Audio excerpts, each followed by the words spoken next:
You are inside a stone caravanserai on the inland road, held in the quiet bowl of its courtyard.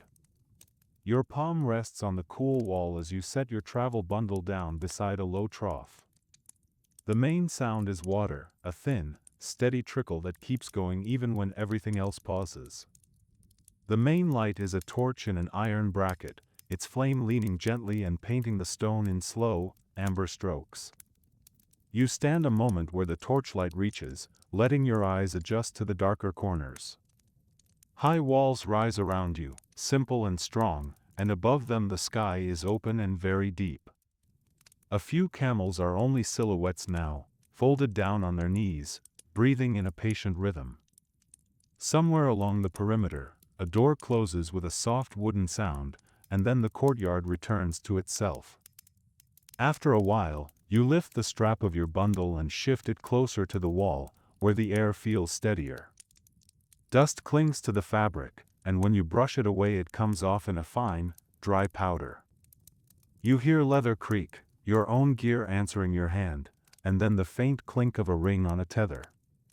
The torch holds its place, and the shadows keep their slow borders. The torch does not flare. It simply burns.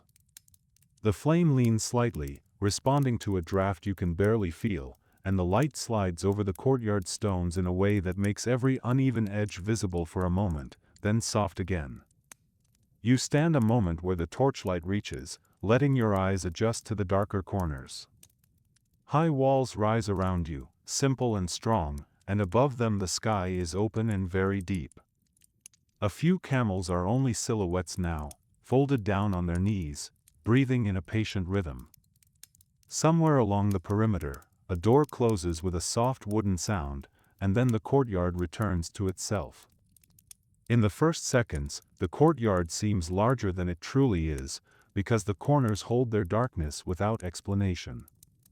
Your eyes move slowly from torchlit stone to shadowed arches, from the pale dust on the ground to the black shapes that rest against the walls. The sound of water gives the space a center, like a thread that ties everything together without effort. The walls rise high enough that the wind loses some of its sharpness, and yet the air still carries the plateau's dryness. You can smell dust that has traveled, dust that has been lifted and laid down again and again.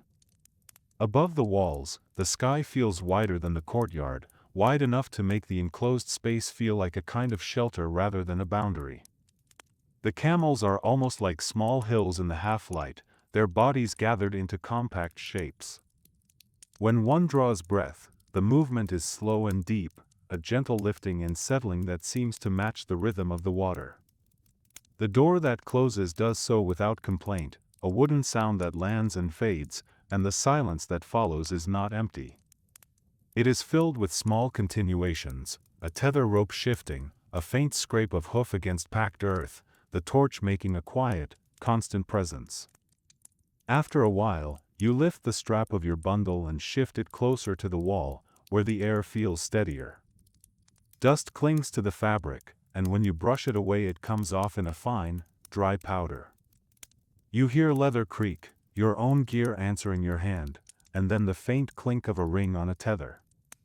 The torch holds its place, and the shadows keep their slow borders. The strap is rough against your fingers, softened by use but still firm. When you lift it, you feel the bundle's weight gather itself for a moment, as if it remembers the road, and then it yields again as you set it down closer to the wall. The air near the stone is calmer, less touched by the open courtyard, and it feels like a small choice that makes the night quieter. Dust comes off in a delicate cloud, barely visible until it crosses the torchlight. It settles quickly, as if even dust prefers not to linger in the air here. The leather creak is familiar and small, a sound of straps and seems relaxing.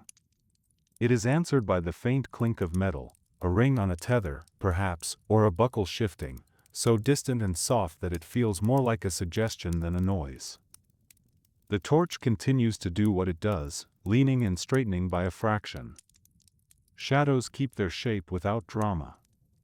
They move slowly, as if the courtyard gives them time to shift without needing them to hurry. You walk toward the trough, taking a path that stays clear of sleeping shapes.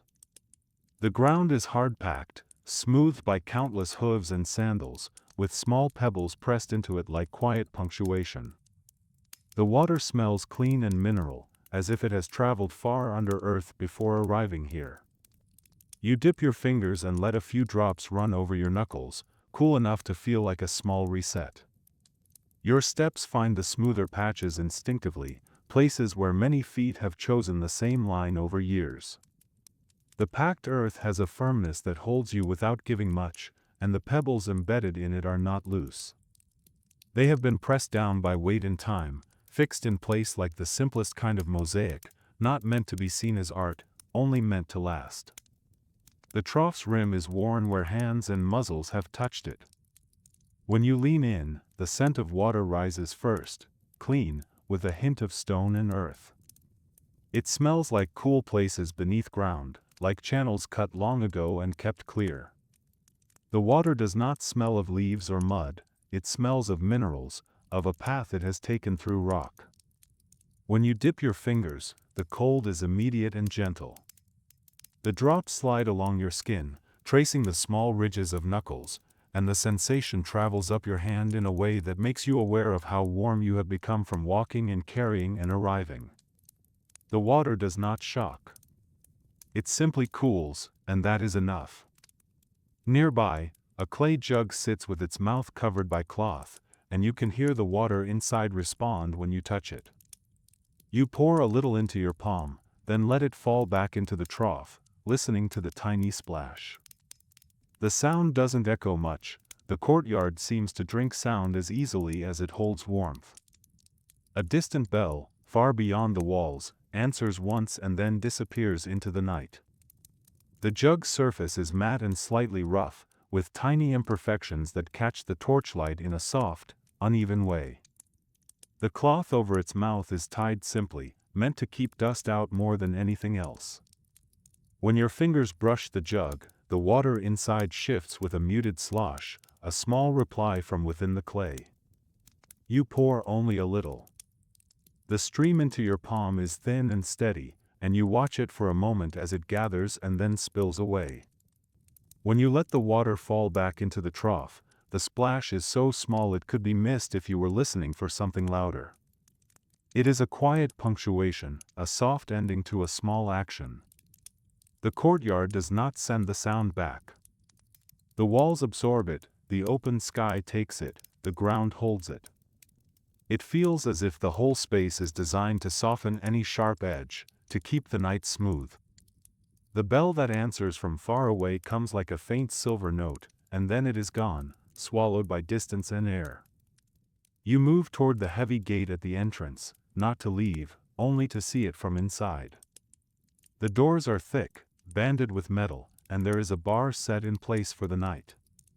A narrow slit higher up offers a view of darkness outside, but nothing moves there now, only the suggestion of road and open land.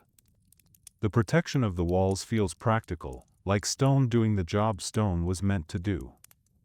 The gate draws you the way a boundary draws the eye, not because you want to cross it, but because it marks the difference between outside and inside. As you walk toward it, the torchlight thins, and the starlight becomes more noticeable. The air near the entrance carries a faint memory of the road, a dryness that feels slightly more exposed. Up close, the doors show their thickness. The wood is dark and heavy, and the metal bands are set with rivets that catch the light in tiny points. The bar that holds the gate closed sits in its brackets with a quiet certainty. It is not a dramatic lock, it is a solid piece of wood doing its simple work. The slit above the doors is narrow and high, a practical opening that allows a guarded look without allowing much else. Through it, you see only darkness, and within that darkness, the idea of distance. The road beyond is not visible, but you can feel it as a line across open land, as a direction rather than a sight. Within these walls, the night feels shaped. The protection is not romantic. It is functional, and that function is calm. The stone and wood and metal have been arranged to make a pause possible. Above the gate, The masonry is rougher where repairs have been made over years, different stones fitted together by careful hands. You trace one edge with your fingertips, feeling the grain, the slight change in temperature. The torchlight doesn't reach this far. Here the light is mostly starlight falling into the courtyard like a soft, thin cloth. Your fingers find the seam between stones, a line where one piece meets another. Some stones are smoother, worn by weather and time, while others still have sharper edges, as if they were added later, fitted in to replace what cracked or shifted. The repairs are honest. They do not pretend to be invisible. They simply keep the structure whole. When you trace the edge, you feel small differences, a rough grain here, a smoother patch there, a shallow groove where a tool once bit into the stone. The temperature changes too, subtle but clear if you pay attention. A stone that has held sunlight longer feels slightly less cool, another feels as if it has been in shadow for days. The torchlight fades before it reaches this high. Here, light is mostly what the sky offers. Starlight is gentle and thin, barely enough to color the stone, but it outlines the shapes in a quiet way. It falls into the courtyard without weight, as if the sky is placing a delicate veil over the walls. You follow the inner wall along the perimeter, passing doorways that open into dim rooms. The doors are simple wood, some half open, some shut, and you keep your gaze gentle and distant, noticing only shapes in lamplight without trying to see anyone closely. A low murmur comes from one room, more like a hum than speech, and then fades as if the voices are turning inward. The perimeter is a ring of shelter, rooms set into the thickness of the place. Each doorway is a rectangle of darker darkness, and in some, you can see a faint warm glow, a lamp set back so the flame isn't exposed to drafts. The doors are plain, built to swing and close and last. Some lean open a hand's width, letting air move, others are shut tight, holding quiet inside. You let your eyes slide past without lingering. You are aware of life here, people settling their own bundles, animals being checked, a kettle perhaps being moved, but it remains distant and indistinct. You see only the suggestion of movement, a silhouette crossing a patch of light, a hand perhaps lifting something, but never close enough to become a face. The murmur that reaches you is low and rounded, like someone speaking softly or humming without melody. It does not form words in your mind. It is just the human presence of sound, gentle and unimportant. After a moment, it fades, not because anything stops, but because the door is angled, and the hallway carries sound in its own way. The corridor smells of dust, wool, and the faint sharpness of oil. Somewhere, a lamp wick is burning low, you can tell by the way the scent grows richer for a few seconds and then steadies. You listen to the rhythm of the place, hoof shifts, a soft grunt, the quiet scrape of a tether rope against stone. The corridor's air is different from the open courtyard. It feels held and filtered, carrying smells that have settled into stone and cloth. Dust is always there, a fine presence that lives in the folds of blankets and the seams of sacks. Wool brings a warmer scent, slightly animal, slightly dry, as if it has carried the day's heat and is now releasing it. The oil scent arrives in soft waves. When a lamp burns low, the wick changes the smell for a moment, making it richer, slightly sharper, and then it settles again when the flame stabilizes. It is a smell that belongs to night rooms, to small flames kept alive. The rhythm you hear is unforced. A camel shifts, and the sound travels through the wall like a slow drumbeat. A soft grunt follows, not loud enough to startle, only enough to remind you that animals rest in their own way. The tether rope scrapes against stone with a gentle rasp, then stops, then moves again, as if the rope is finding its most comfortable position under tension. You come to an arched recess where a second torch has been set, smaller than the one near the trough. Its light lies in a narrow pool on the ground, leaving the edges of the corridor in shadow. You pause at the edge of that light and watch it tremble. It isn't frantic, it simply moves, responding to air currents that you can't quite feel. The arch above the recess frames the torch like a small stage, but the performance is subtle. The flame is smaller, more contained, and it casts a tighter circle of light. Where the larger torch in the courtyard paints wide strokes, this one draws a quiet, focused patch on the floor. You step to the edge of the pool of light and stop. The bright area meets the shadow with a soft boundary, not sharp, because the flame is always shifting. The tremble is gentle, like a slow hand moving a curtain. You watch how the light touches the uneven floor, catching on tiny ridges and smoothing over shallow dips. The air current that moves the flame is not something you feel as wind. It is more like the building breathing, exchanging air through openings and corridors, letting warmth rise and coolness slip in. The torch responds, leaning and straightening by a small degree, steady in its own way.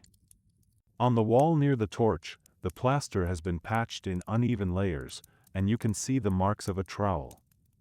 You let your hand hover near it, close enough to sense the coolness without touching. The stone under plaster holds the day's heat, releasing it slowly into the night, as if the building itself is breathing out. The plaster is not perfectly smooth. In the torchlight, you can see where it was spread thicker, where it was pressed and pulled, where the edge of a tool left a shallow line. Some patches have a slightly different color, a faint shift in tone that tells you they were applied at different times. You hold your hand close and feel the coolness that belongs to plaster and stone.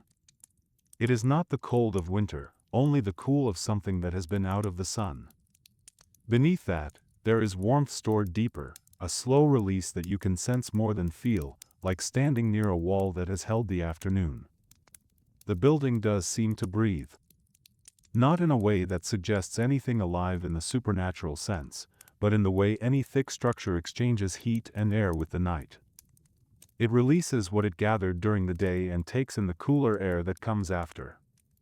The night makes this exchange feel gentle, as if the whole caravanserai is settling into its own quiet. You turn back toward the center of the courtyard, and the sky opens above you again. Stars are scattered widely, and you find yourself looking at them the way travelers always do, without needing to name them. They sit calmly over the square shape of the caravanserai, as if this place has been placed here specifically so the night can be seen from safety. When you step out from the corridor's shadow, the open sky feels like a soft surprise, even though it has been there the whole time. The courtyard frames it in a clean rectangle, walls rising on all sides so the stars appear more concentrated, gathered into the window the building provides. You do not search for patterns or names. At this hour, the stars do not need to be useful. They are simply present, scattered and steady. The darker the courtyard corners become, the brighter the sky seems by contrast, and your eyes rest in that distance without effort. The square shape of the caravanserai makes the sky feel held, like water in a basin. It is a practical kindness, a way of giving travelers something open to look at while keeping their bodies enclosed. The gate is closed, the walls stand, and the sky remains available above, uncomplicated. A faint breeze moves across the open space and slides along the walls, lifting a corner of your cloak. It brings a dry scent from the road, dust and distant scrub, and then it's gone. The courtyard keeps its slow rhythm, unhurried, with the water still making its small, reliable sound. The breeze arrives as a light touch rather than a push. It moves along the stone and then across your shoulder, catching the edge of fabric and lifting it a fraction. The movement is small, but it brings a clear change, a sharper scent, a dryness that tastes faintly of distance. Dust and scrub, the faint bitterness of plants that grow with little water, the clean emptiness of open land, these arrive for a moment, and then the courtyard air returns to its held quality. The walls do their quiet work again, softening the wind, shaping it into something mild. The courtyard keeps its rhythm. The water does not change its pace. The torch does not suddenly flare. The night remains even, a steady texture rather than a sequence of events. You walk toward the camels, stopping at a respectful distance where you can watch without intruding. One shifts its weight, and you hear the soft knock of bone and leather. Another exhales with a low sound that seems too large for the quiet, and then settles again. Their outlines are dark against the lighter stone, like hills resting in the courtyard.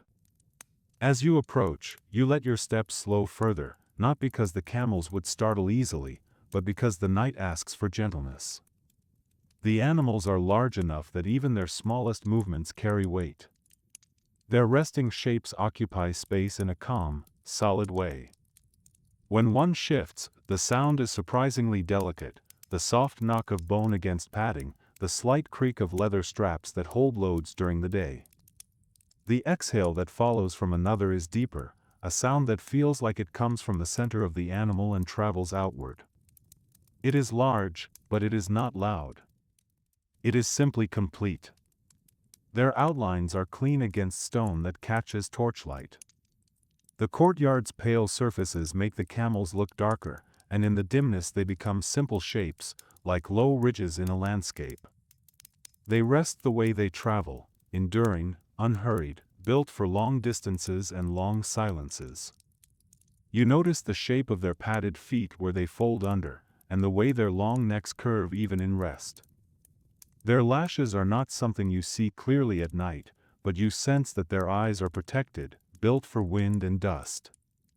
They are animals made for roads like this, for long distances and dry air. The padded feet are tucked in carefully, joints folded so the weight settles close to the ground. The pads themselves are broad, designed to distribute pressure on rough roads and shifting surfaces. Even in rest, the camels look adapted to the land that surrounds this place, to dryness and wide spaces. Their necks curve in a loose line, not tense, not collapsed, as if they have found the simplest arrangement. In the half-light, you notice the way their heads lower and rise slightly with breathing. Their eyes are not visible in detail, and that is fine. You sense their protection in the way their faces are shaped, in the way the head is held, in the quiet confidence of an animal that has traveled through dust storms and bright days. Roads like this ask for endurance. The air is dry, the distance is long, the nights cold, and the days can be harsh. The camel's stillness feels like a response to that world, a way of conserving and continuing without drama. A handler's shadow crosses the far side of the courtyard, a brief silhouette that doesn't come close. You hear a quiet clack, perhaps a wooden peg being set, and then the shadow disappears into a doorway. No one speaks loudly. Everything in this place seems to agree that the night does better when it stays soft. The shadow moves in a line of darker darkness, passing through a patch of torchlight and then back into the dim. It is a person only as a shape, a height and a movement, a reminder that work still happens even when the courtyard is quiet.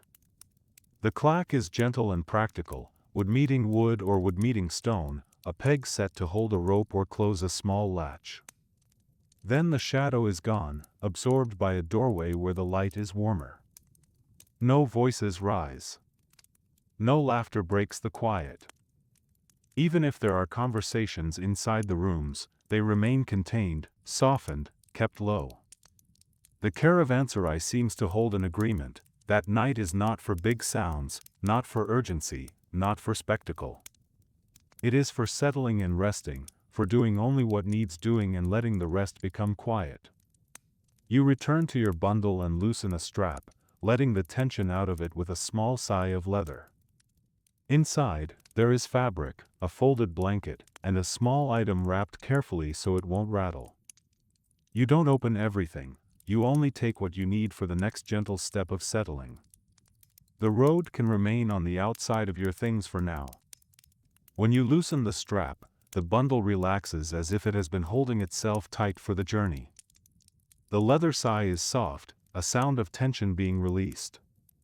You feel the change more than you see it, the way the weight spreads slightly, the way cloth shifts into a more natural fold. Inside, the fabric is layered, different textures pressed together. The blanket is folded in a way that suggests it has been packed and unpacked many times. The small wrapped item is carefully secured, meant to stay quiet, meant not to announce itself with rattling.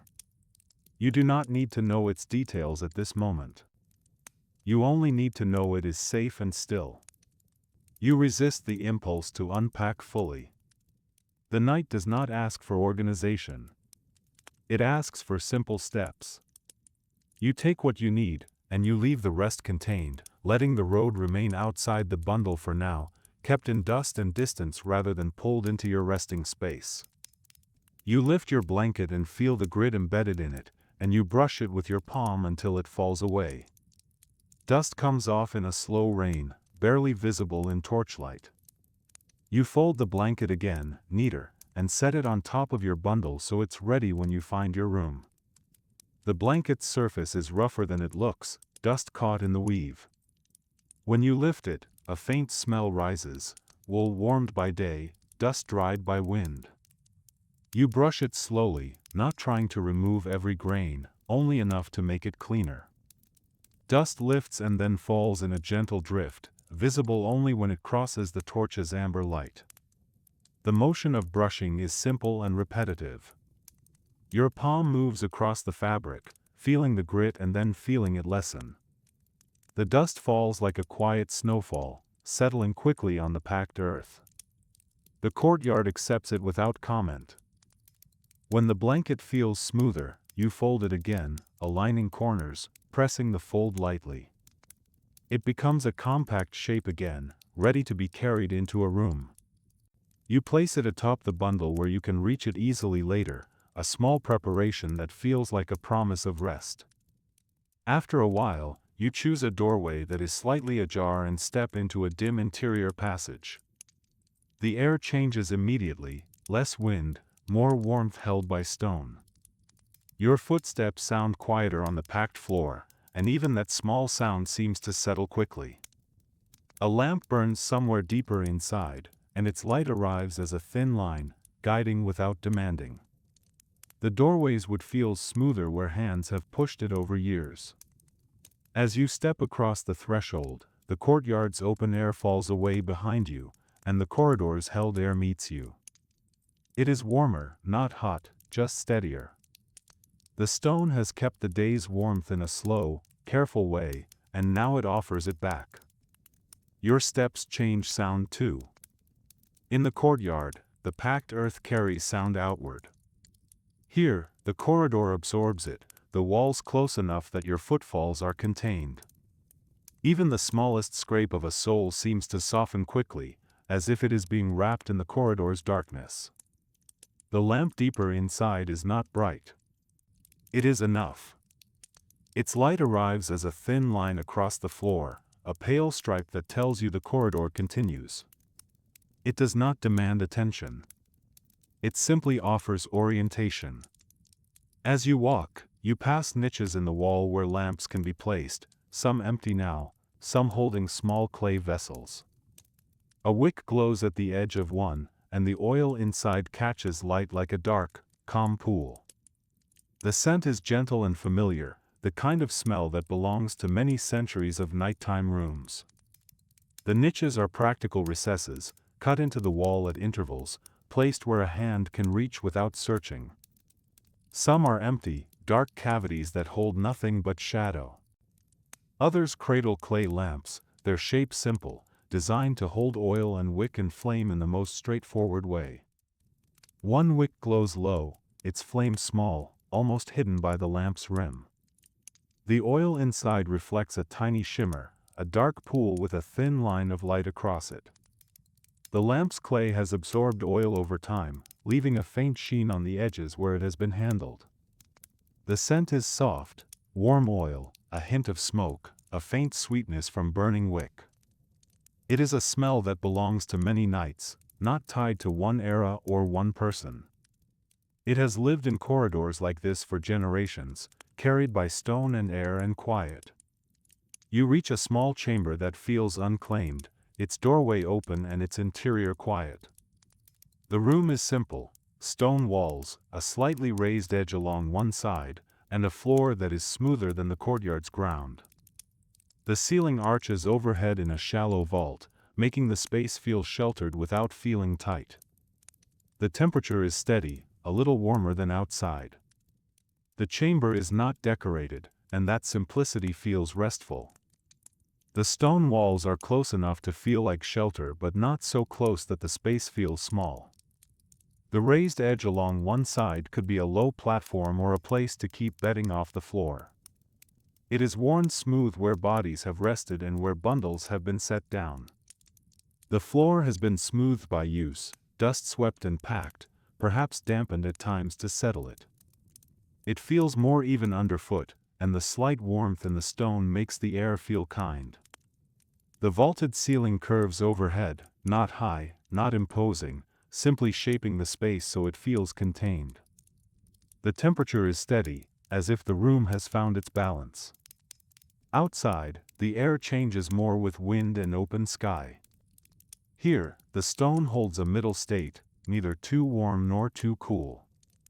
You set your bundle down and listen. Beyond the wall, the courtyard continues with its animal sounds and distant murmurs, but here they are softened, filtered through thick masonry. You can hear your own breathing more clearly, and the fabric of your cloak shifting as you move. The bundle makes a soft thud as it meets the smoother floor, and the sound is immediately contained. You pause and listen, letting the room's quiet reveal itself. The courtyard is still present beyond the wall, but it arrives here like a distant memory, softened by stone. A camel shifts somewhere outside, and the sound comes through as a low, muted movement. A murmur from a room along the perimeter reaches you as a faint hum, too far to become language. These sounds do not intrude. They simply remind you that you are in a place that holds many resting bodies and many quiet lives at once. Your breathing becomes more noticeable, not because you are breathing heavily, but because the room is quiet enough for small sounds to matter. The fabric of your cloak makes a soft whisper when you move your shoulder. Even that whisper feels like a detail the room gently holds. You unroll a mat, not in a rush, aligning it so your body will rest along the wall's length. The mat makes a faint whisper against the floor, and then it lies still. You place your blanket beside it and leave it folded for now. The room doesn't need to be perfect, it only needs to be ready. The mat is rolled tightly, and when you loosen it, it resists for a moment before yielding. You guide it down so it lies flat, smoothing it with your hands. The whisper it makes is the sound of fibers moving across packed dust, a quiet rasp that ends as soon as the mat settles. You align it along the wall, a simple choice that feels natural. The wall offers steadiness, and the raised edge nearby suggests where others have rested. You place the blanket beside the mat without unfolding it yet, letting it remain a compact shape until you are ready to lie down. Perfection would be unnecessary here. The room is meant for rest, not for display. Readiness is enough, a place to lie, a blanket within reach, your bundle set down so it no longer needs to be carried. In the corner, a small opening near the floor hints at airflow, a way for the building to stay alive through hot days and cold nights. The air that comes through is cool and dry, and it carries the scent of stone. In places like this, water and air are managed carefully, often guided underground so the heat can't steal them too quickly. You crouch slightly, bringing your attention to the opening. It is not large, just enough to let air move. The coolness that comes through it is gentle, a thin stream that slips along the floor before rising. It carries the clean scent of stone, that faint mineral smell you noticed by the trough, but drier here, more like dust settled into rock. The airflow is quiet, barely a movement on the skin, and yet it changes the feel of the room. It keeps the air from becoming stale. It keeps the temperature from becoming too heavy. The building has been shaped to work with the plateau's extremes, to let heat escape when it must and to keep coolness from becoming harsh. You can imagine channels underground, places where water is guided and where air can travel without being warmed too quickly by the sun. You do not need to see these systems to feel their effects. The night air in this room feels balanced, like something designed. You step back out into the passage, feeling that the room will be there when you return. The night is still young, and the caravanserai has many quiet corners. You walk slowly, letting your hands brush the wall now and then, checking the texture the way you might check the edge of a familiar tool. The stone holds its shape and its patience. Leaving the room feels easy, because nothing in it asks for your attention yet. It is ready, waiting without urgency. The corridor receives you again with its held air and low light. You move slowly, not because you are tired in a dramatic way, but because the space invites slower movement. Your hand brushes the wall as you go, and the contact is steadying. You feel the stone's slight roughness, the places where plaster has been smoothed, the occasional cool patch where the wall meets a draft. The texture is consistent enough to be familiar and varied enough to be interesting for a moment. The stone holds its patience. It does not change in response to your touch. It simply remains, letting you pass, letting others pass, doing its work through centuries with the same quiet strength. In a wider hall near the courtyard, you find a low brazier set into a shallow pit. The coals are not blazing, they are resting, glowing faintly, giving off warmth without bright light. Someone has left a small kettle nearby, and the metal has that dull sheen that comes from frequent use. The smell here is smoke, but not thick, only the memory of fire. The hall opens slightly, allowing the air to move more freely. The brazier sits low, set into the floor so it is stable. The coals inside are not lively flames, they are a quiet red beneath gray ash, glowing in small pockets. Their light is barely visible, a faint ember glow that feels like the last stage of a fire that has already done its work. Heat rises from the brazier in a gentle stream. When you step closer, you feel it on your shins, a mild warmth that does not demand you stay, only offers comfort. The kettle nearby is simple and practical, its surface dulled by hands and heat, its handle shaped for use. It rests quietly, as if it has been set down with care to avoid sound. The smell of smoke is present, but softened, like a memory that lingers in stone and metal. It is not the sharp smoke of a fresh fire. It is the warm scent of coals that have burned down, of ash that has settled. It blends with the corridor's oil scent and the wool scent from rooms, becoming part of the caravanserai's nighttime atmosphere. A shadow sits at the far end of the hall, not close, not detailed, only a shape that suggests someone leaning against a wall. You don't look long. You let the distance remain distance, and you keep your attention on the brazier's warmth and the way the heat rises gently. It's a quiet kind of company, shared without exchange. The shadow is still, a shape that does not move into light. It could be someone resting, someone watching the coals, someone simply sitting where the warmth reaches. You do not need to know. The presence is enough, and it remains distant, respectful. You keep your gaze low, on the brazier, on the ash, on the faint ember glow. The heat rises in a steady way, and you watch how it makes the air shimmer slightly above the coals. The shimmer is subtle, visible only when you focus on it, like the smallest mirage. This is company without interaction. Shared space, shared warmth, shared night. No words are exchanged. The hall holds both you and the shadow as separate presences, not requiring anything more. You return to the courtyard and stand again under the open sky. The torch near the trough has burned down slightly, and its flame now sits lower, closer to the bracket. The light is softer for it, less bright, more amber. The stars above don't change, but your sense of them deepens, as if your eyes are learning the darkness more completely. Stepping back into the courtyard feels like stepping into a larger silence. The open sky meets you again, and the air is cooler than in the corridor, though the walls still soften it. The torch has changed subtly in your absence. The flame is lower, feeding on a shorter wick, and the light has become warmer, more concentrated. The stone near the trough glows in that amber light, while the far corners remain dark.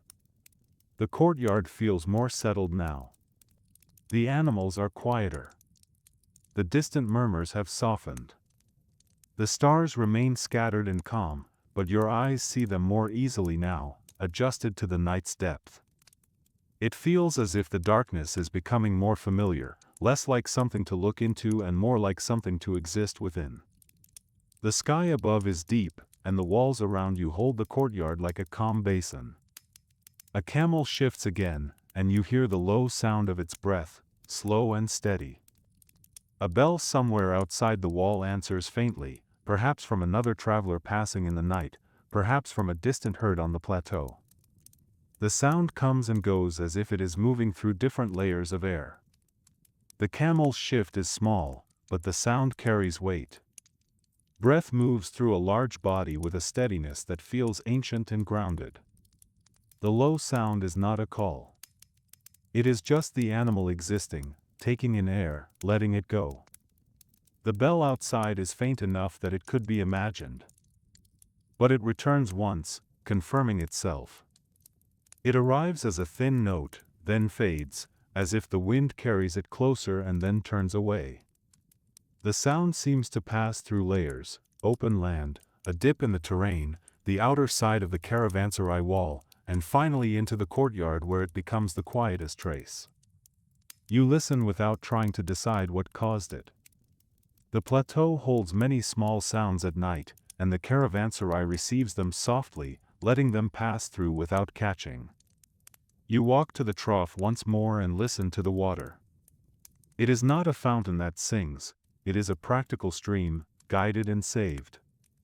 You imagine it traveling beneath the road, below dust and stone, arriving here because someone long ago understood how to bring water to a place like this. The water's coolness feels ancient in your fingertips. The trough is a steady presence, a simple shape in the courtyard that draws you back because water is always worth noticing on a dry road.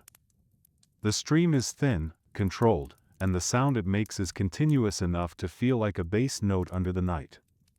You place your fingers in the flow again, feeling the water separate around them and rejoin. The coolness is clean. It does not change much, even though the air has cooled. It feels like it belongs to the earth beneath, where temperatures are steadier and time moves differently. You imagine the path the water took without needing to picture every detail. A channel beneath ground, perhaps lined with stone, perhaps cut carefully and maintained. The road above is dust and hoofprints and the worn line of travel.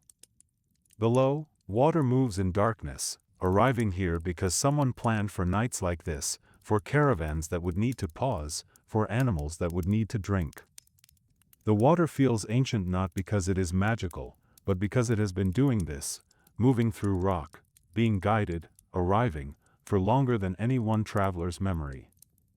You lift your jug and take a small drink, tasting minerals and clean earth. The water settles in you with the same steadiness it has in the trough. You set the jug down and wipe your mouth with the back of your hand, feeling the dry air pull the moisture away quickly. The courtyard sounds continue, never rising into urgency.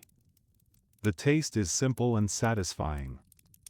Minerals leave a faint edge on the tongue, a reminder that this is not river water with leaves and silt, but water that has traveled through stone. It is cool enough to feel like it carries its own calmness. As you swallow, you feel the water's weight settle, a small heaviness that becomes comfort. Your throat cools. Your mouth feels clean. When you wipe your mouth, the air does what dry air always does, pulling moisture away quickly, leaving your skin slightly taut. Around you, the courtyard continues. The animals shift and settle. The torch burns lower. The water keeps its small voice. Nothing rises into urgency. The night remains even, shaped by walls and held by quiet. Later, you wander along the perimeter again, passing a storage room whose door is open enough to show stacked bundles. They are wrapped in cloth and tied with rope, shaped like long rectangles and squat cylinders. You don't need to know exactly what each one holds to feel the weight of trade in them: fabric, spices, metalwork, glass, perhaps bales of fine thread that once came from far to the east. This road has carried such things for generations, linking distant worlds through steady steps. The word later in a place like this does not mean a sharp shift. It means time has softened, stretched, become less measured. You find yourself walking again without deciding to. Your feet carry you along the wall where the air is steadier, where the stone radiates the faintest warmth. The storage room's door is not fully open, only enough to offer a glimpse inside. The bundles are stacked carefully, not in a perfect pattern, but in a way that keeps them stable. Cloth wraps them in layers, some darker, some lighter, and rope binds them in tight lines. The shapes suggest weight and density: long rectangles that might hold folded fabric, squat cylinders that might contain something packed and sealed. You do not need to touch them to sense what they represent. Trade is present in the way the bundles sit, in the way they are tied with care, in the way they occupy space like something important. You imagine the contents without insisting on certainty. Fabric that folds into neat layers. Spices that scent the air faintly even through cloth. Metalwork that would clink if moved. Glass that would be wrapped carefully to avoid breakage. Fine thread or other small valuables, compact and light but worth protecting. This road has held such things for generations. It is not one journey. It is countless journeys, layered over each other like dust. The Caravanserai is part of that continuity, a place built to make the road possible, to let people and animals and goods pause safely in the night. The room smells of packed wool, resin, and dust pressed into fiber. A small lamp burns high on a shelf, its flame sheltered from drafts. The light doesn't reveal much, it only sketches the edges of bundles and the rough grain of the doorframe. You let the scene be simple, and you move on. The air that drifts out of the storage room carries a thicker scent than the corridor. Packed wool brings warmth and dryness. Resin adds a faint sharpness, a sticky scent that suggests sealing and protection. Dust pressed into fiber gives everything a muted, old quality, like a blanket that has traveled and been folded many times. The lamp high on the shelf is placed where it cannot be knocked easily. Its flame is small, sheltered by the room's still air and by the shelf's overhang. The light falls downward in a limited cone, touching the nearest bundles, catching the rope lines, revealing the doorframe's grain where hands have smoothed it. The light does not try to show everything. It is content to outline. It gives the scene enough definition to be understood and then leaves the rest in shadow.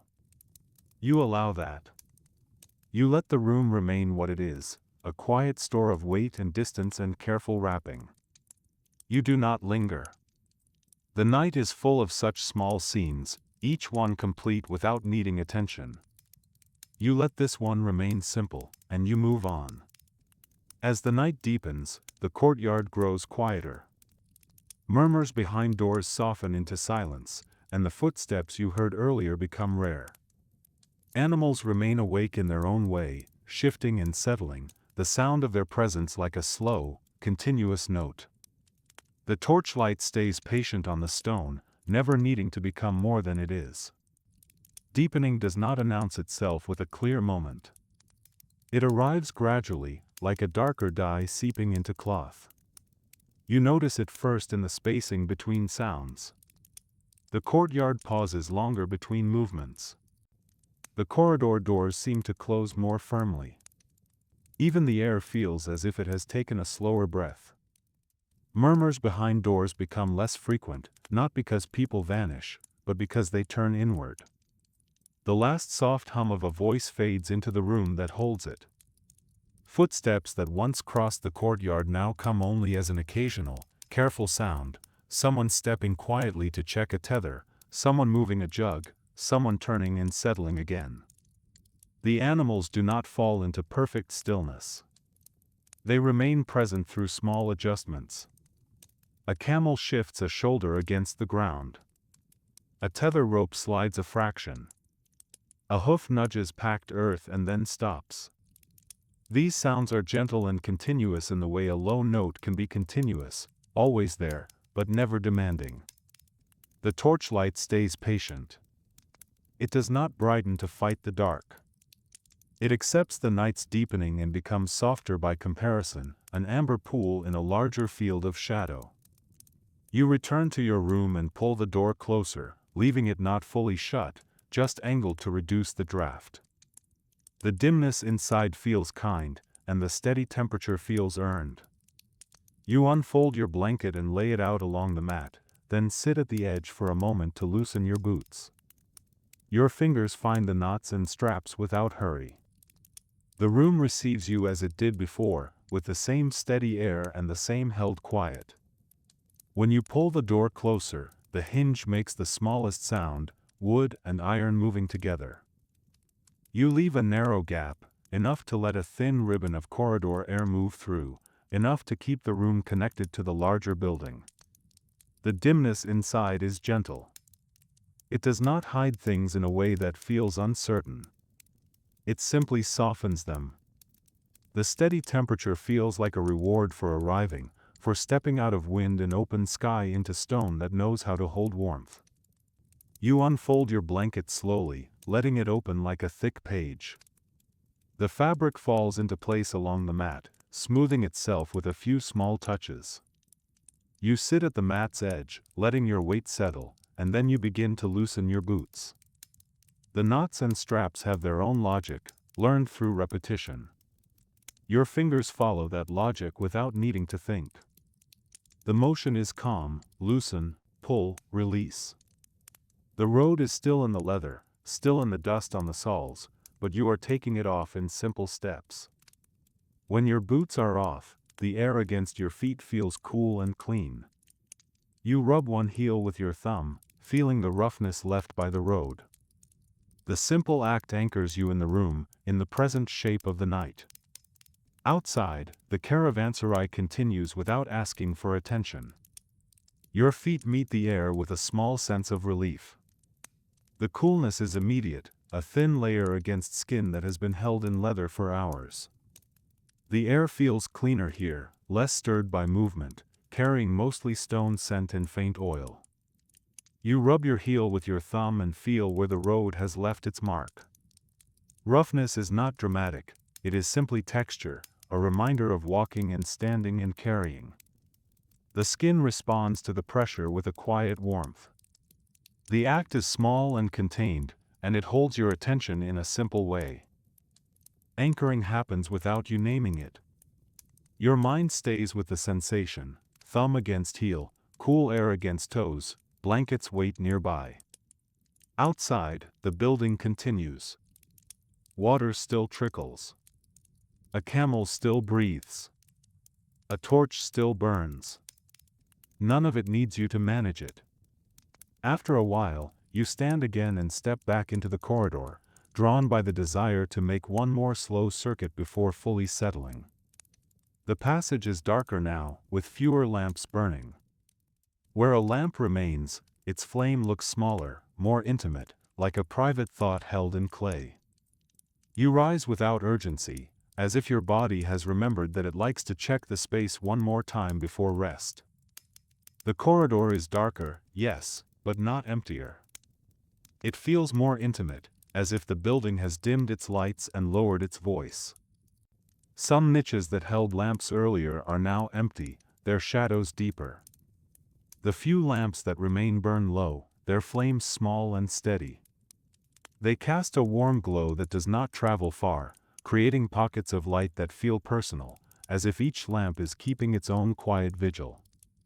You walk slowly, letting the corridor's darkness guide your pace. The stone under your feet is steady. The air is slightly cooler than in your room, but still held, still softened by the building's thickness. The lamp flames do look like private thoughts, not because they are poetic, but because they are contained and focused, not meant to illuminate everything. You pass a low alcove where someone has placed a bundle of reeds, perhaps saved for kindling. The reeds smell dry and sweet, and you imagine how quickly they would catch if a coal touched them. The building is full of such practical details: niches, hooks, worn thresholds, places where hands naturally reach. The reeds are gathered in a simple bundle, tied loosely so air can move through. Their smell is clean and dry, with a faint sweetness like sun-baked grass. Even in the dim corridor, the bundle seems to hold a memory of daylight, a pale presence against stone. You do not touch them, but you can imagine the sound they would make if moved: a soft rustle, a brittle whisper. You can imagine how quickly they would take flame if a coal were placed beneath them. Kindling is one of those quiet necessities on the road, and here it is stored without fuss, ready if needed. The corridor offers other practical details as you move: a hook set into stone, polished slightly where hands have hung things, a threshold worn smooth by countless steps, a niche carved at the right height for a lamp, dark now but still shaped for use. These details do not ask to be noticed, but when you do notice them, they make the building feel thoughtful. You pause at the gate again, listening. Beyond the thick doors there is open land and the long road, but it feels distant, almost theoretical at this hour. Inside the walls, the air is still. The caravanserai is doing what it was built to do, holding a pocket of calm on an exposed route, keeping night weather and wandering sounds at a respectful distance. The gate draws you again, not as temptation, but as a point of contrast. You stand near it and listen. The wood and metal are silent, the bar steady in its brackets. The slit above offers only darkness, and that darkness feels like a separate world. Outside, the road exists as an idea more than a sight. You know it stretches on, you know it continues under the same stars, but at this hour it feels far away, almost like something that belongs to another day entirely. Inside the walls, the stillness is thicker. The air does not move much. The courtyard sounds are softened. The caravanserai holds its calm like water in a basin. It keeps the wind from becoming sharp. It keeps distant sounds from arriving too loudly. It makes a pause possible on an exposed route, and that practicality feels like care. You turn away from the gate and look up at the rectangle of sky. A thin cloud passes slowly, dimming a cluster of stars, then moving on. The change is gentle, not dramatic, and it reminds you that the night continues on its own, whether anyone marks it or not. The rectangle of sky is darker now, the stars clearer in some areas, softer in others where the cloud drifts.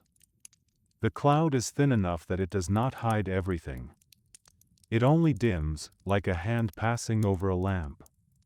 You watch the change without needing to follow it. The cloud moves at its own pace, pushed by upper winds that do not touch you directly. As it passes, a cluster of stars fades slightly, then returns to brightness. The movement is slow enough that it feels like time itself is shifting rather than weather.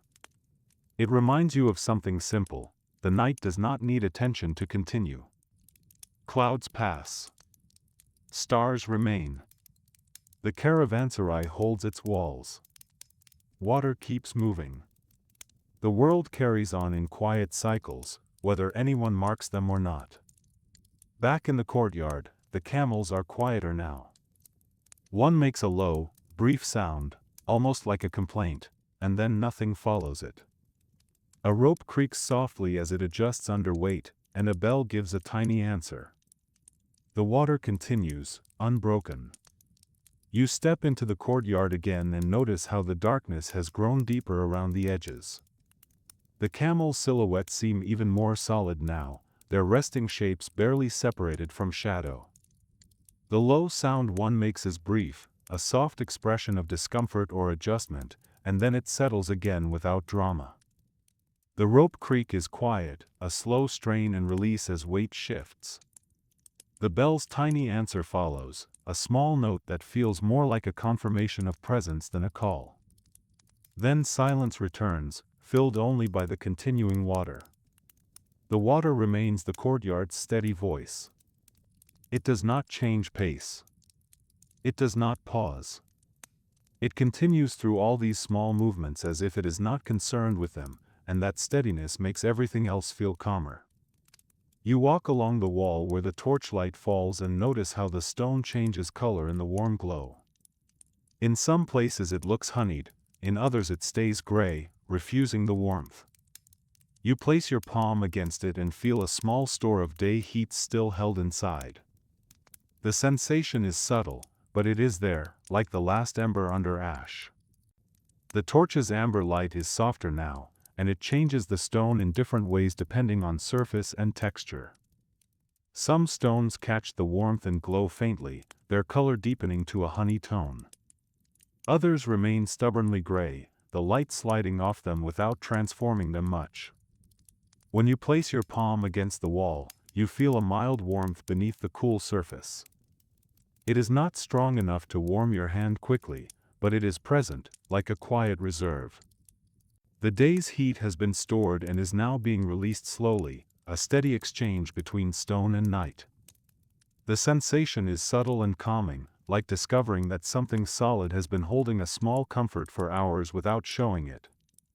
The comparison to an ember under ash feels appropriate in the simplest way, not a glowing fire, not a dramatic heat, only a quiet remnant that continues to exist. Later, you return to your room and finally lie down on the mat. The blanket settles over you with weight that feels familiar, and the room's quiet meets you without ceremony. The sounds from the courtyard arrive softened, a distant hoof shift, a faint murmur too far to form words, the small, constant voice of water. The act of returning feels like coming back to a place that has been waiting patiently. You step through the doorway, pull it to its angled position again, and the room becomes its own contained world. The mat is ready. The blanket is laid out. Your bundle sits where you left it, quiet and still. When you lie down, the mat gives only slightly, enough to receive your body without softness that would feel unstable. The blanket settles over you with a familiar weight, the kind of weight that suggests warmth without needing to be heavy. The fabric's texture touches your skin where your cloak has opened, a gentle contact. The room does not announce rest with a special feeling. It simply receives you. The sounds from the courtyard arrive softened, as if the walls have filtered them carefully. A hoof shift becomes a muted movement. A distant murmur becomes a hum too far to become language. The water remains the clearest sound. A small constant voice that anchors the night outside. You keep your gaze on the dark ceiling for a while, letting the shape of the vault become ordinary. The air flows slowly through the low opening, cool and dry. Somewhere nearby, a lamp wick shortens, and the flame makes a tiny adjustment, barely audible.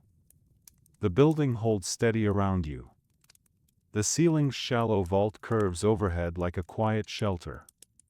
At first, your eyes trace its shape automatically, noticing where stone meets shadow. Then the shape becomes ordinary, no longer something to examine, simply part of the room. Air flows through the low opening in a thin stream. It is cool, dry, and steady, moving along the floor before rising. You feel it faintly against your ankles, and then less as your body settles under the blanket. Somewhere nearby, perhaps in the corridor or in a neighboring room, a lamp wick shortens. The flame makes a tiny adjustment sound, a faint tick or soft hiss. It is so small it could be mistaken for imagination, but it fits the night's texture perfectly, small, contained, steady. The building holds steady. The walls do not shift. The door remains angled. The room remains at its balanced temperature. Everything feels arranged for continuity. As time passes, you find yourself noticing smaller things. The way your cloak's fabric gathers at your shoulder. The way dust smells when it has settled. The way the room's darkness isn't uniform, because a faint stripe of light comes in from the door's edge. It's enough to remind you where you are without insisting you stay alert. The cloak gathers at your shoulder in folds that press softly against your skin. You can feel the weight of fabric where it drapes, the slight roughness where dust remains. The blanket covers most of you now, but the cloak still holds its shape in places, a reminder of the road even as you rest. Dust has its own smell when it settles. It is not unpleasant. It is dry, faintly mineral, like ground stone. It is mixed with the softer smell of wool and the faintest trace of oil from lamps. Together, these smells make the room feel lived in without feeling crowded. The darkness in the room is not complete. A thin stripe of light comes through the door's edge, a pale line that lies on the floor and climbs slightly up the opposite wall. It shifts subtly when something moves in the corridor, perhaps a lamp flame flickering, perhaps a shadow passing far away. The stripe is enough to orient you. It reminds you of the doorway, of the corridor beyond, without asking you to pay attention. Outside, a brief gust of wind crosses the courtyard and slips into the corridors. You hear it as a soft, hollow note, not frightening, only spacious. The torch outside responds with a small flutter, then returns to its steady burn. The walls do not answer the wind, they simply keep standing. The gust arrives as sound before it arrives as sensation.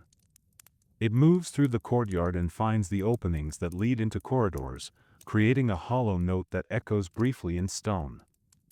The note is soft and spacious, the kind of sound that suggests open land rather than danger. The torch responds with a small flutter. You can imagine the flame leaning and trembling, then finding its steady position again. The flutter would change the courtyard's light for a moment, shadows shifting slightly, and then the light would return to its patient amber. The walls do not react. They do not creak or move. They simply remain, letting the wind pass and then letting stillness return. The building does what it was built to do, hold steady through weather without announcing it. After a while, the distant sound of voices returns for a moment, then fades again. It is never close, never directed at you, only the sense that other travelers are also finding their own quiet. No one is in a hurry. Even the animals seem to understand that this hour belongs to rest more than to movement. The voices arrive as a soft layer, barely distinct. They might be two people speaking low in a room along the perimeter, or someone murmuring while adjusting bedding. The sound does not carry words to you. It carries only the shape of speech. The rise and fall of human tone kept intentionally quiet. Then it fades again. The building contains sound in pockets. A door angle changes, a person turns away, a lamp is moved, and the corridor's acoustics shift. The voices become part of the night's background and then disappear into it. No one is in a hurry. There is no sense of departure being prepared, no sense of urgency. Even the animals' small movements feel slower now, as if their bodies have accepted that this hour is for rest rather than travel. Later still, you rise once, not because you must, but because the night feels wide and you want to meet it again. You step into the courtyard and stand where the sky is brightest. The stars look sharper now, as if the air has cooled and clarified. The stone under your feet feels colder than before. Rising feels like a choice made gently, with no sharp reason behind it. You slip out from under the blanket, letting cool air meet your skin again, and you move quietly so the room stays undisturbed. The corridor is darker now, its lamps fewer. The doorway back into the courtyard offers a rectangle of deeper night. When you step into the courtyard, the air feels cooler, cleaner, more open. The sky is bright with stars in a way that feels sharper than earlier. Perhaps the thin cloud has moved on. Perhaps the air has cooled and settled, making starlight seem clearer. The stars look as if they have edges now, small points rather than faint smudges. The stone under your feet is colder, confirming that time has passed and the day's warmth has been released. The cold is not harsh. It is simply a new texture underfoot, a reminder that the night continues to deepen even as it becomes quieter. You listen carefully. Water. A soft hoof shift. A leather strap creaking as it relaxes. The faintest chime of a bell. These are small sounds, but they hold the whole place together, like threads in a cloth. Listening becomes your main action now. The water is the clearest sound, steady and thin. It has not changed since you arrived, and that continuity makes it feel almost like a heartbeat for the caravanserai. A soft hoof shift follows, the packed ground accepting the movement without dust rising much in the cool air. A leather strap creaks as it relaxes, perhaps on your bundle, perhaps on an animal's gear. The creak is long and slow, the sound of leather yielding to gravity. The faintest chime of a bell arrives and fades, a tiny note that confirms a tether's presence, a small movement.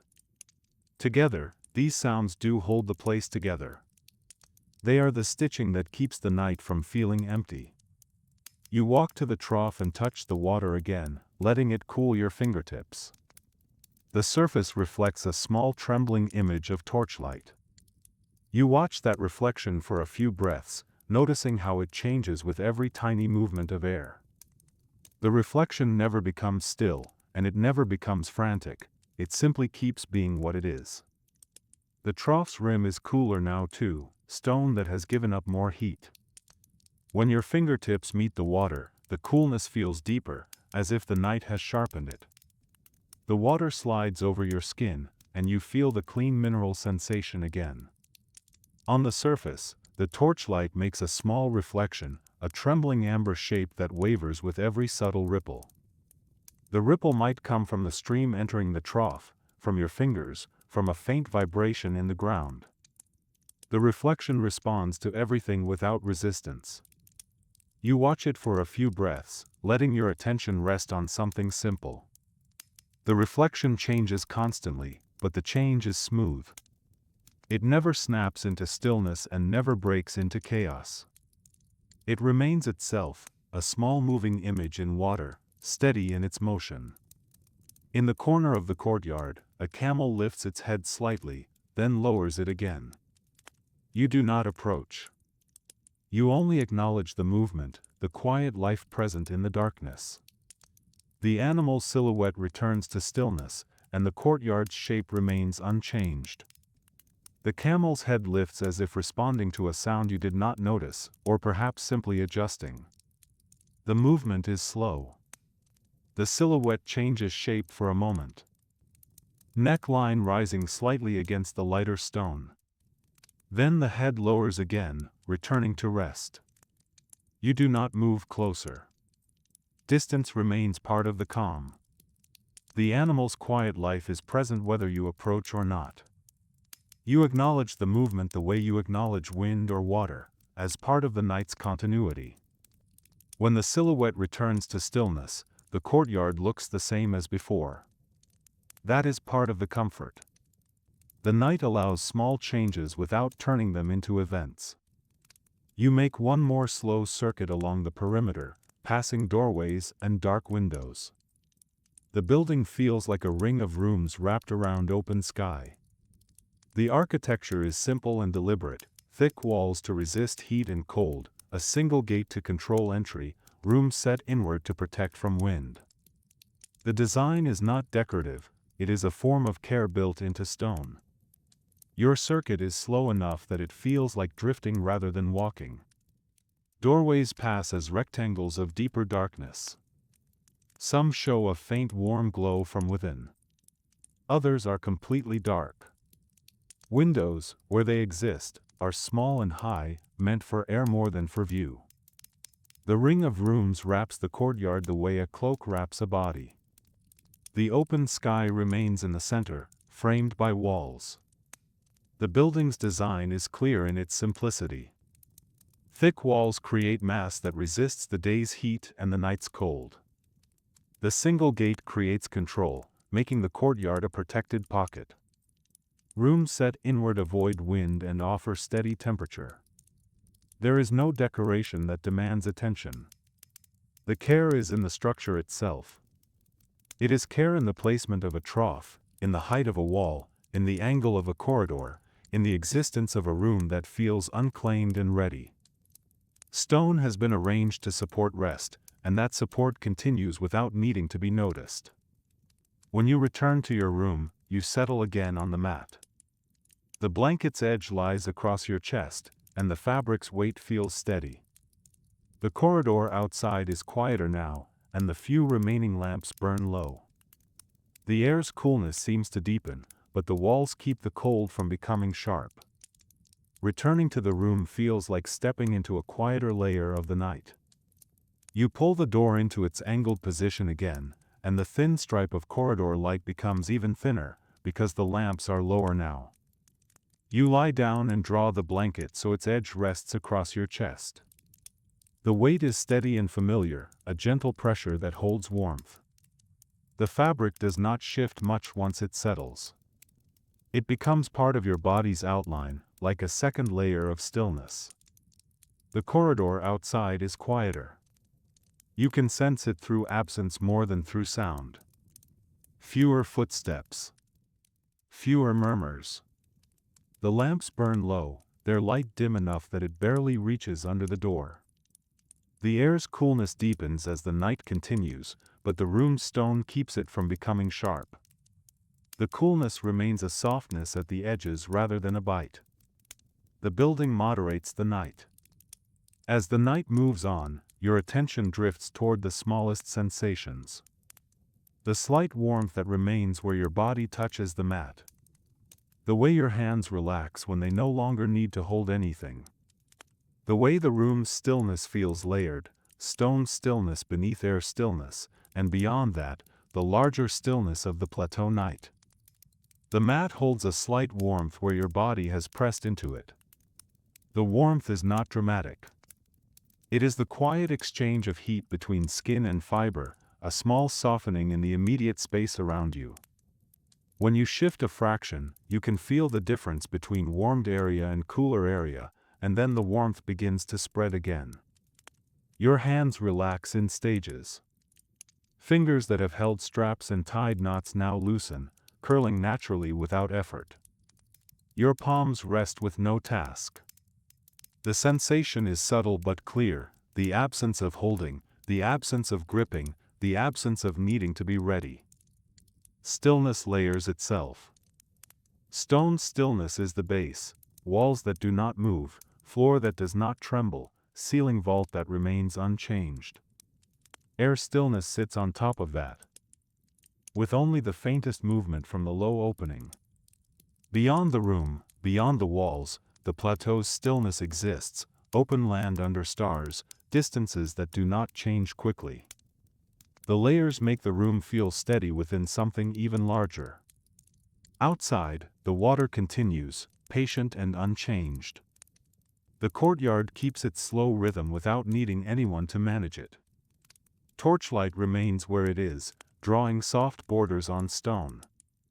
And above it all, the stars stay in place, quiet witnesses to another unremarkable, restful night on the old road. The water is the one continuous voice that does not tire. It remains patient, unchanged, flowing through whatever channels bring it here. Its sound reaches you softened, but still clear enough to be recognized whenever you listen for it. Simple way. The courtyard's rhythm continues without human direction. Animals shift when they need to. Tethers adjust. Dust settles. The building holds. No one needs to keep the rhythm going. It happens because the place is designed for it, and because the night always continues in its own way. Torchlight remains where it is, smaller now, perhaps lower still, but still burning. It draws borders on stone, outlining edges and making gentle gradients between light and shadow. Above, the stars remain, steady points that do not hurry. They witness without comment. The night is unremarkable in the best way, nothing sharp, nothing demanding, only continuity. Time blurs gently. The sounds outside become fewer, but not absent. A rope shifts once. A hoof taps lightly, then stops. Somewhere, far Far away, a bell answers the road and then falls silent again. The building continues to hold, and nothing new needs to happen.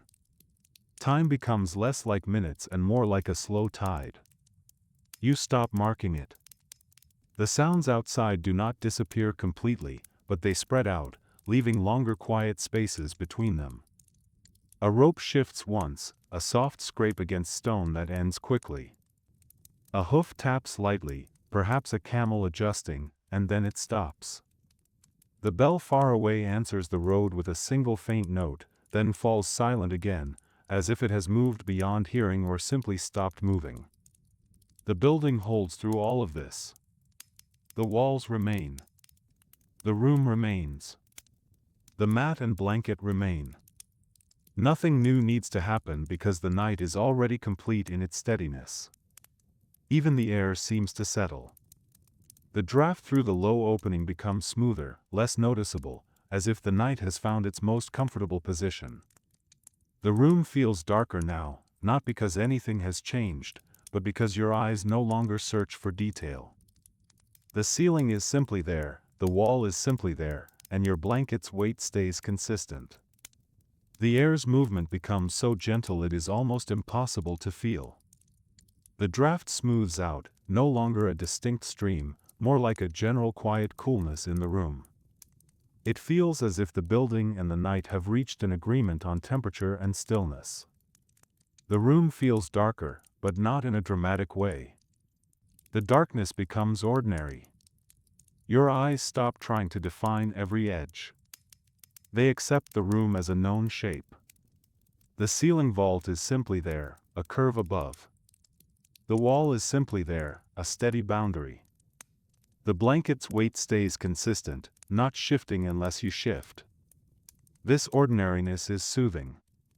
It turns the room into a simple container for rest, not something to be observed.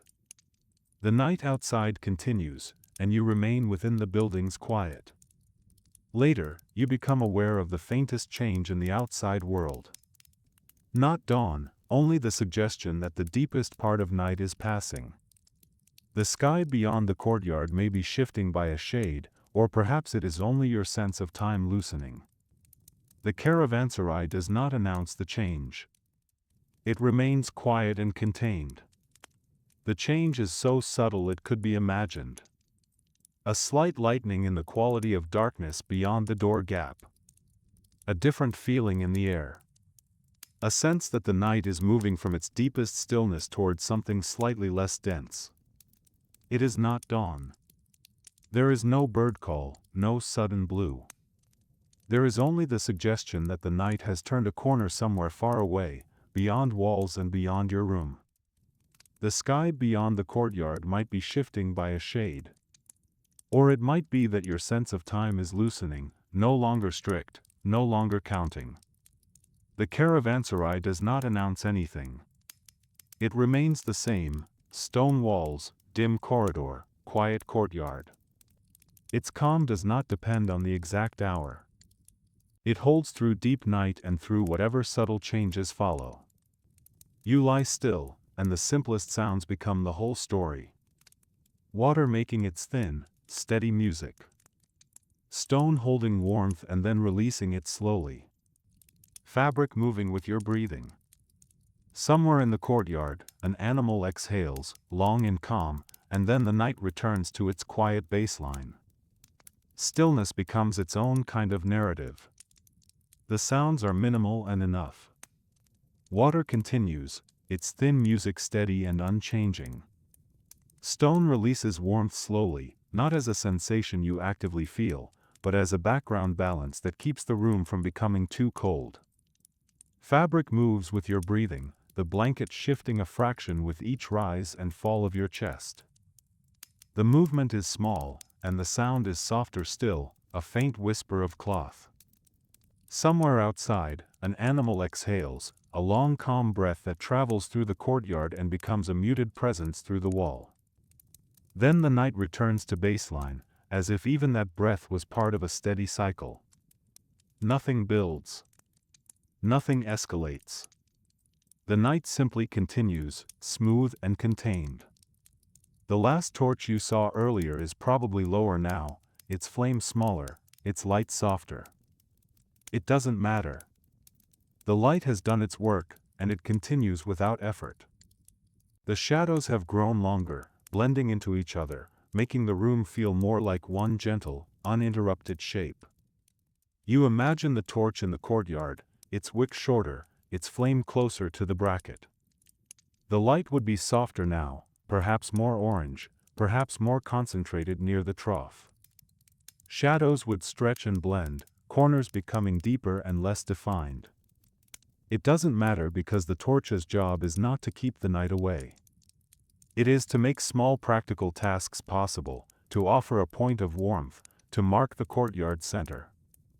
It has done that. It continues without effort, burning steadily as long as its oil or pitch allows. The shadows blending feels natural. In your room, the darkness becomes one continuous shape, interrupted only by the faint stripe at the door. The room feels gentle and uninterrupted, as if the building has smoothed out its own edges. The road outside is still there, stretching away into darkness, but it belongs to another hour. Here, within the walls, the night is contained and simple.